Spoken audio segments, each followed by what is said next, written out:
출애굽에서 가나안까지 22. 순종과 불순종. 만약 이스라엘 백성이 애굽의 종살이에서 탈출만 하고 광야에서 계속 살거나 광야에서 죽게 된다면 하나님의 참된 의미를 찾지 못하는 결과가 될 것입니다.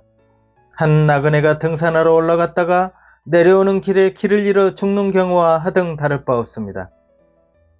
이처럼 가나안을 끝까지 찾아 정착하는 것은 꼭 신앙에서 성취해야 할 목표와 같습니다. 그런데 간혹 우리는 죄에서 벗어나고 홍해를 통과하는 믿음 정도면 그래도 감사하지 어떻게 가나안까지라고 겸허를 자랑처럼 생각할 수 있습니다. 하지만 이는 하나님의 진정한 뜻을 반도 모르는 불손한 태도입니다. 우리의 신앙 여정의 목표는 당연히 가나안에 정착하는 것임은 두말할 나위 없습니다. 그렇다면 가나안 정착을 위해 가장 중요한 핵심이 무엇일까요? 바로 순종이냐 불순종이냐로 요약해 볼 수 있겠습니다. 그런데 순종이란 단어를 기독교인들은 약간 거리감을 두고 있는 듯 합니다. 신앙이란 믿음이 전부고 순종과는 다른 이미지로 인식된 때문일 것입니다. 그러니까 신약에서는 하나님의 자녀가 되기 위한 복음 전파에서 믿음을 너무 강조한 때문에 순종은 거론을 잘 하지 않기 때문일 수 있습니다. 또 믿음과 순종을 다르게 볼 수 있기에 당연히 순종이란 신약에 어울리지 않는 말씀이라고 생각하는 경향도 있습니다. 그리고 순종은 왠지 자의식이 들어가 자기의 개념이 묻어있어 믿음과는 상충한 느낌을 줄 수도 있습니다. 물론 하나님의 자녀가 되기 전에는 순종으로 그 자리를 차지하는 것이 아니라 우선 말씀을 듣고 받아들이는 믿음이 더 우선이므로 믿음이 강조됩니다. 복음을 듣고 믿는다는 것은 일단 마음으로 받아들이는 것이 우선이기에 순종보다 앞선 순서입니다. 그러나 하나님의 자녀가 된 뒤에 성경을 면밀하게 살펴보면 믿는 자에게는 믿음과 순종은 같은 개념 선상에 있다는 것을 서서히 알게 될 것입니다. 특히 행함을 강조하는 야고보서를 보게 되면 선뜻 구원이 믿음에만 있는 것이 아니구나 할 정도로 상충한 이미지에 부딪힐 수 있습니다. 그렇지만 믿고 난 뒤 믿음의 진실을 가르마타게 될 때 그 나타난 외형을 보고 많은 참작이 됩니다. 믿음과 행함, 이 다른 두 단어만 보고 신앙에서 전혀 다른 뜻이라고 구분지을 것은 아닙니다. 동전에도 앞면과 뒷면이 있듯이 실생활에서 내면의 믿음과 외면의 행함이라는 두 양면이 하나라는 관점으로 본다면 결코 이 두 말씀은 상반되지 않습니다. 믿음의 표현으로 나타나는 행함은 서로 보완적 관계로 보는 성서적 이해가 필요합니다. 그러니까 믿음은 행함을 동반하고 이 행함이란 것을 구약에서는 순종으로 그려집니다. 믿음 없이 어떻게 순종이 나오며 순종 없는 믿음이란 생각할 수 없습니다. 그런 의미에서 행위적인 쪽을 강조하는 것은 물론 순종이겠지만 순종할 수 있는 마음이 어디에서 일어나느냐를 생각해 보면 믿음이라고 볼 수 있습니다.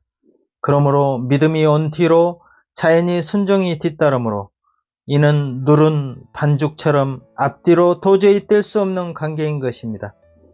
하나님께서 선악과를 따먹지 말라는 명령을 내리셨을 때 이에 따르는 순종과 불순종을 생각해 볼 수 있겠습니다. 하나님 말씀에 순종할 때는 당연히 그 말씀대로 먹지 않아야 한다는 행함이 수반됩니다. 그러니까 하나님 말씀을 신뢰하여 내 판단을 우선하지 않고 그대로 믿었다면 분명 사탄의 유혹에 넘어갈 일이 없었을 것입니다. 그런데 사탄 유혹의 결과 믿음 자체가 흔들려 버렸습니다. 참으로 먹으면 하나님처럼 될지도 몰라. 그래, 이 정도 과일 하나 가지고 내가 죽기까지 하겠어? 나의 사랑 화도 먹지 않았는가? 그래, 보기에도 너무 지혜롭고 탐스럽게 생겼잖아? 절대 죽지 않아.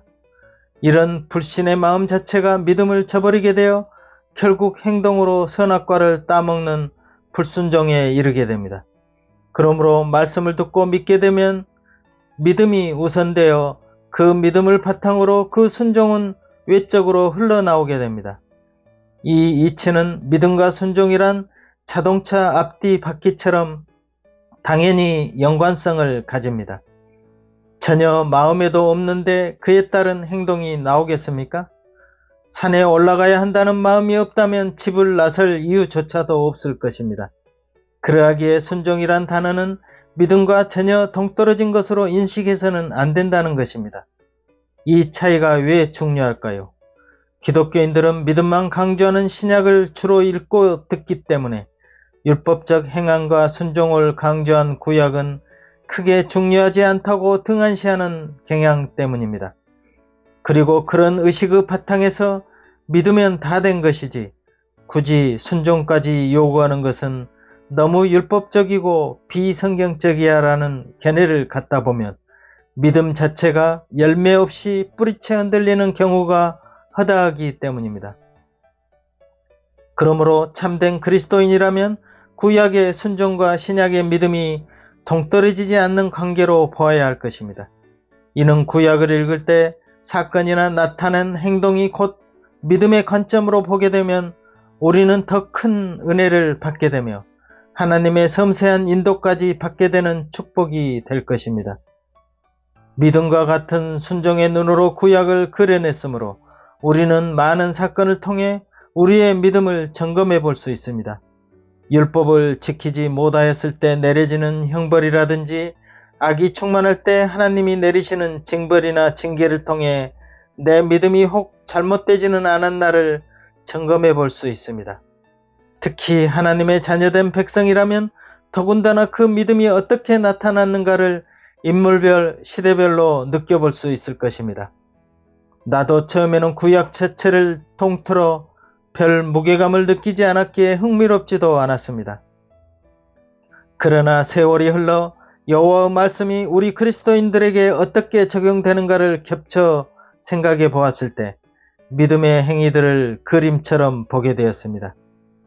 그래서 예수님께서 믿음이 적은 자들아 라고 훈계하셨던 부분도 이해가 되었습니다. 우리는 구약에 살다간 많은 믿음의 선진들을 접하게 되면서 나는 내 믿음이 너무 작다는 것도 깨닫게 되었으니까요. 구약의 전반적 흐름을 통해 인간의 나약함과 사함도 구약 성경을 통해 배우게 됩니다.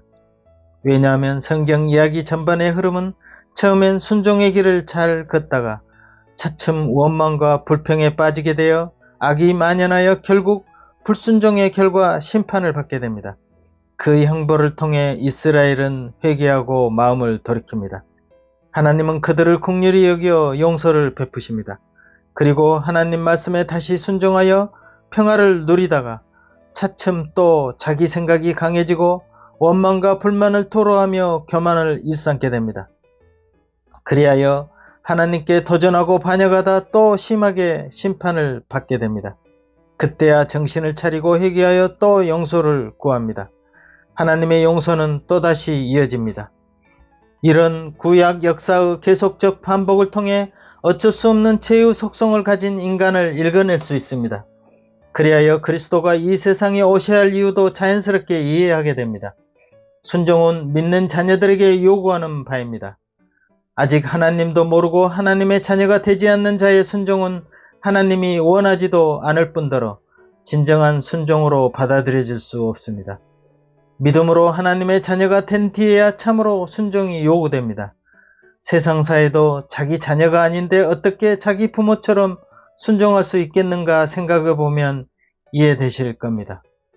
그러므로 순종을 믿음과 결부시켜 생각한다면 믿지 않음으로 불순종이 생기고 믿음으로 순종이 생긴다는 사실 앞에 구약의 가르침이 현 믿는 우리에게도 참된 교훈을 주고 있음을 알게 된다는 말입니다.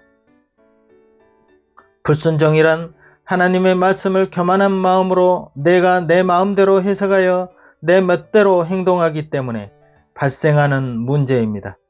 하나님의 명령이 이러하다면 거기에 있어 내 생각을 가미하여 내 나름 내게 유리한 쪽으로 해석하다 보면 이는 불순종으로 이어질 확률이 높아집니다. 또 하나님께 묻기 전에 내가 계획을 세워 스스로 행해버리는 것도 불순종으로 이어질 수 있습니다. 그러나 하나님의 말씀이 이러하다면 그게 내 생각에 조금 다르더라도 믿고 순종하고 또 내 뜻보다 하나님의 뜻에 따르는 자세가 바른 길입니다. 겸손한 마음으로 말씀을 받아들여 순종해야 함에도 나의 이성으로 말씀을 다르게 해석해버립니다. 하나님 말씀에는 그때그때 주어진 합당한 명령이 존재하기에 내가 그 뜻을 정확히 알지 못할 때는 언제나 묻는 자세가 필요합니다. 하나님은 사울을 이스라엘 왕으로 삼으셨습니다. 어느 날 하나님은 사울에게 아말렉족을 쳐서 그들의 모든 소유를 남기지 말고 진멸하되 남녀와 소아와 젖먹는 아이와 우양과 약대와 나귀를 죽이라 라고 말씀하셨습니다. 하지만 사울이 아말렉족을 진멸할 때 말씀과 다른 생각이 들어왔습니다. 저 양은 정말 튼튼하네. 데려가 키우면 참 좋겠다. 아, 저렇게 건강하고 잘생긴 소를 죽이는 건 너무 아까운 일이야. 그때 사울은 그 생각을 물리쳤어야 했습니다. 내가 볼 땐 저 양과 소가 좋은 건 사실이야. 하지만 하나님은 모두 진멸하라고 하셨어. 라고 말입니다. 그는 자신의 선한 생각을 따라 기름진 것은 남기고 가치 없고 낮은 것만 진멸하였습니다. 그런 사울을 보시며 하나님은 사울을 왕 삼은 것을 후회한다고 말씀하셨습니다. 다윗이 골리앗을 물리친 뒤 그의 이름이 온 천하에 칭송되자 사울은 다윗을 죽여야 자신의 왕위를 지킬 수 있다고 생각했습니다. 그래서 다윗을 죽이기 위해 밤낮으로 군대를 동원해 쫓아다니게 됩니다. 그러나 다윗은 사울과는 달랐습니다. 어느 날 사울이 다윗을 잡으러 들염소 바위 근처에 왔다가 굴이 있는 곳에 들어오게 되었습니다. 그런데 그 굴 깊숙한 곳에는 다윗과 부하들이 있었습니다. 부하들이 다윗에게 정말 좋은 기회입니다. 사울을 죽이십시오 라고 말했습니다. 그러나 다윗은 절대 죽이지 말라며 그의 옷자락만 조금 베었습니다. 다윗은 얼마든지 사울을 죽일 수 있었지만 하나님의 기름 부은 자를 해할 수 없었습니다. 다윗은 하나님 뜻을 알고 순종하는 믿음을 가졌기에 나중에 왕으로 등극하게 됩니다. 그 뒤에도 다윗은 전투에 나갈 때마다 하나님께 먼저 묻고 다음 행동에 옮깁니다. 그리하여 전쟁마다 승리하게 되는 것은 마치 하나님을 앞세운 순종으로 요단강을 건너고 여리고성을 무너뜨린 여호수아 군대와 같은 이치입니다. 우리가 어떤 일을 행함에 있어서도 하나님께 묻지 않고 행하는 것과 묻고 행하는 것이 별 차이가 없는 것 같지만 결과는 엄청난 차이를 가져온다는 사실을 묵과해서는 안 됩니다.